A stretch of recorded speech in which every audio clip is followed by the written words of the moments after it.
یعنی جہاد کا جذبہ رکھنا ہوگا ہمیشہ، برائی کو مٹانے کے لیے، نیکی کو پھیلانے کے لیے، ظالموں کا زور توڑنے کے لیے، کفر مٹانے کے لیے۔ اب میں اپنی طرف سے جھگڑے میں پہل نہیں کروں گا، لیکن کوئی میری مسجد پہ حملہ کرے، میری بہن بیٹی پہ حملہ کرے، بہن بیٹی کی آبرو میرے سامنے لوٹے اور میں وہاں بزدل اور ہجڑا بن کے بیٹھا رہوں، نہیں، امن کا پیغام دیتا ہے اسلام۔ ہمیں کسی کو مارنا نہیں چاہیے، لڑائی نہیں کرنی چاہیے۔ وہ ہجڑا اور بزدل ہے جو اپنی بہن بیٹی کی آبرو لوٹتا ہوا دیکھے اور کچھ نہیں کر سکے، اور اگر کوئی ظالم کا ڈینا توڑ دے، گھر میں کوئی ڈکیت آیا اس کو قتل کر دیا، اپنی ماں بہن بیٹی پہ بری نگاہ ڈالا، اس کی آنکھیں پھوڑ دیا، تو اس کو کوئی ظالم نہیں بولتا ہے۔ لوگ کہیں گے انہوں نے بہادری کا کام کیا ہے۔ اپنی عزت آبرو کی حفاظت میں جو ڈیفینس کیا جاتا ہے، اس کو نامردی کا نام، اس کو ظلم کا نام نہیں دیا جاتا ہے، اس کو بہادری کا نام دیا جاتا ہے۔ تو میری طرف اگر کوئی آنکھ اٹھائے، میرے بچوں کو دن رات کاٹتا رہے، حالت نماز میں جوتا چپل سے مارتا رہے،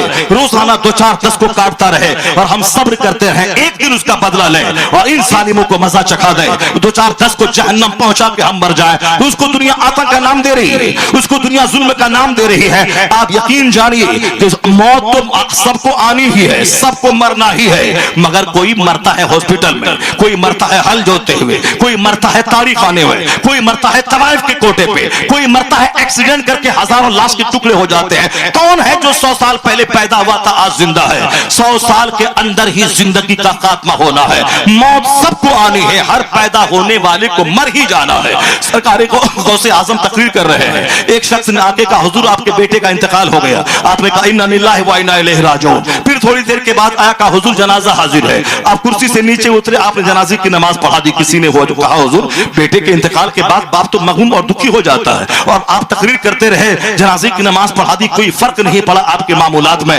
غوث اعظم کہتے ہیں کہ میں کیسے اس لڑکے کی موت کی خبر سننے کے بعد میں وچلت ہو جاؤں؟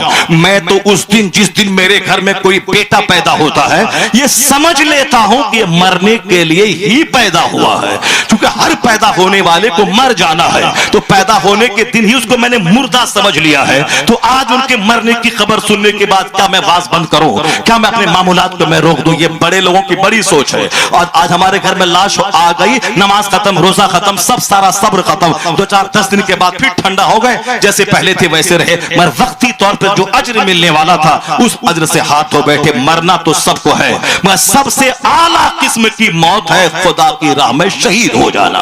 مرنا تو ہے بڑھاپے میں پیشاب پاخانہ کر کے، کیا مرنا؟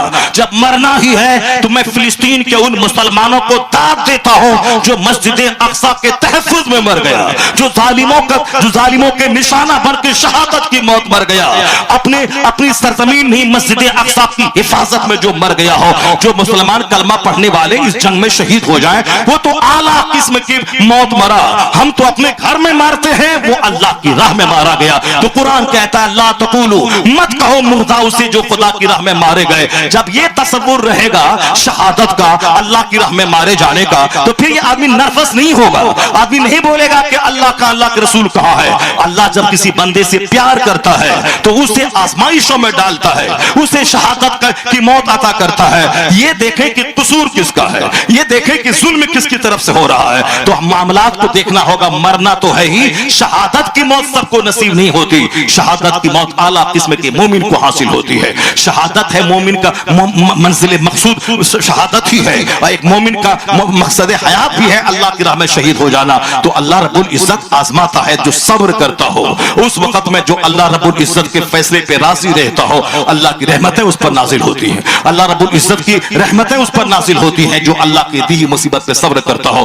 حضور کیا فرماتے ہیں؟ عجبا لامر المومن ان امرہ کلہ لہ خیر ولیس ذلک لأحد الا للمومن ان اصابته سراء شکر فکان خیر اللہ وان اصابته ضراء صبر فکان خیر اللہ۔ یہ مسلم شریف کی حدیث میں آیا ہے۔ حضور کا فرماتے ہیں مومن کا معاملہ دوسروں سے الگ تھلگ ہے۔ How wonderful is the affairs of the believer۔ مومن کا معاملہ سب سے الگ تھلگ ہے۔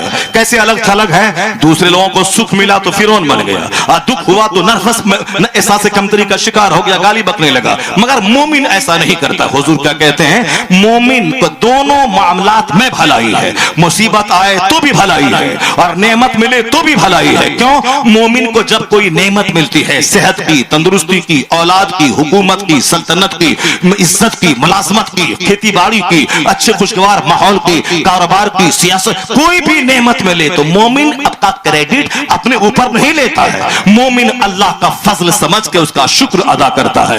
अल्लाह का शुक्र है, अल्लाह का फजल है, अल्लाह ने दिया है। तो हुजूर कहते हैं कि अल्लाह का फरमान है, वलइन शकरतुम लाज़ीदन्नकुम, अगर तुमने मेरी नेमत का शुक्रिया अदा किया तो हम इस नेमत को और बढ़ा देंगे। तो मोमिन को नेमत मिलती है तो शुक्र अदा करता है और शुक्र नेमत को बढ़ा देता है और शुक्र नेमत को मुस्तहकम कर देता है। और शुक्र है बदन का शुक्र है इबादत करना, माल का शुक्र है उसके हकदार को देना, ज़कात निकालना, फितरा निकालना, कुर्बानी करना, इसके अलावा भी गरीबों, मासूरों, बीमारों, मिस्किनों, बेवाओं की खिदमत करना, ये है माल का शुक्र। अल्लाह ने दिया है, अल्लाह की राह में खर्च कर रहा हूं, अल्लाह ने जान दी है, इसको मैं नमाज रोजे में मैं लगा रहा हूं, दीन की राहों में चल के लगा रहा हूं। नेमत का शुक्र नेमत को बढ़ा देता है। और हुजूर फरमाते हैं, अगर दुनिया के सिस्टम के, चूंकि दुनिया में जिंदगी है, मौत है, बीमारी है, तंदुरुस्ती है, सुख है, दुख है, रात है, दिन है, तो ऐसा नहीं कि सब दिन दिन ही रहेगा, रात नहीं आएगी, सब दिन आराम ही रहेगा, दुख नहीं आएगा। वो तो कमजोर किस्म के लोग होते हैं, आराम है तो अल्लाह अल्लाह, दुख हुआ तो बस भूल गया। मुस्तफा कहते हैं मोमिन की सिफत यह है, वइन असाबत हो तर्राओ सबरा, अगर मोमिन को कोई कैलेमिटीज पहुंचती है, कोई सफरिंग से पहुंचती है, कोई मुसीबत पहुंचती है, तो मोमिन ऑल फॉल नहीं बकता है, मोमिन सब्र करता है और यह सब्र इसके हक में बेहतर है। फकान खैरुल्लाह, मोमिन के लिए सब्र बेहतर है। क्यों? दूसरी नेकियां तो उसका बदला तो गिन गिन के मिलता है, 1 से लेके 10, 10 से लेके 100, 100 से लेके 700 गुना तक, मगर अल्लाह की दी हुई मुसीबत पे सब्र करने का इनाम इतना बड़ा मिलता है। कुरान कहता इन्नमा युवफ़्फ़स साबिरून अजरहुम बिगैर हिसाब, जो अल्लाह की दी हुई मुसीबत पे सब्र करता है अल्लाह उसे बेगिनती अजर अता फरमाता है। और फिर सब्र करने वालों के साथ खुदा होता है, इन्नल्लाह मअस साबिरीन, बेशक अल्लाह सब्र करने वालों के साथ होता है। तो मोमिन को मुसीबत आए तो भी इसका दर्जा बुलंद है, मोमिन को नेमत आए तो भी इसका दर्जा बुलंद है। शुक्र की वजह से नेमत मुस्तहकम हो जाती है, नेमत बढ़ जाती है, और सब्र की वजह से बंदे का दर्जा बुलंद हो जाता है। अब जिंदगी के हर मोड़ में, चाहे घर में मुसीबत आए, चाहे बदन में मुसीबत आए, चाहे समाज में मुसीबत आए, चाहे इंटरनेशनल पैमाने पे मुस्लिम सोसाइटी पे मुसीबत आए, तो हर मुसीबत में यही 2 नजरिया काम करना चाहिए कि हुजूर ने जो फरमाया है और कुरान में जो आया है,